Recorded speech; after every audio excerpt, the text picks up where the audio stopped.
ચાલો આજે weekend enjoy કરીએ. ગુડ મોર્નિંગ, જય શ્રી કૃષ્ણ. અને અમારી મોર્નિંગ થઈ છે સરસ મજાના નાસ્તાથી. અને આ રાધાને જો ગાંઠિયા ખાશે પણ ચટણી તો ભેગી જ જોશે જ. એ ખાવાની એટલી બધી ચટોરી છે. પછી હું વળગી ગઈ ઘરના બધા કામ કરવા માટે. અને આજે આ નવું મોક કાઢ્યું છે ને તો રાધા કહે છે કે લાવો મમ્મી હું જ મુહૂર્ત કરી દઉં. પછી આ કબૂતર એટલા બધા દોરામાં વીંટવાઈ ગયું હતું ને કે દોરા કાઢવા માટે કટરની જરૂર પડે એમ હતી. એટલે એને એમાંથી આઝાદ કર્યું અને મેં કીધું ચિરાગને કે આને છે ને આપણા ઘરે લઈ લ્યો, નકર બિલાડી છે એ પતાવી દેશે. એટલે એને અમારા રસોડાની બારીએ મૂકી દીધું અને અમે રેડી થઈને પહોંચી ગયા મોલમાં. પણ એની પહેલાં મને જોરદારની ભૂખ લાગી હતી ને એટલે આપણે એક પ્લેટ પાણીપુરીની દાબી લીધી.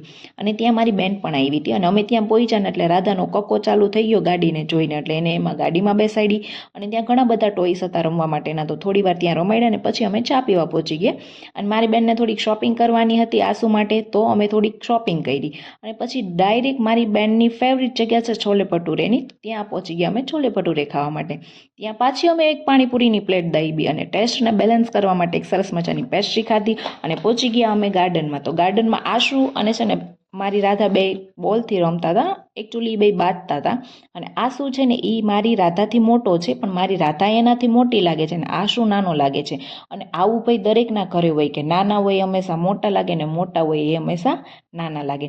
પછી આશુ ને એ લોકો એના ઘરે જવા માટે નીકળી ગયા અને અમારા ઘરે પહોંચી ગયા.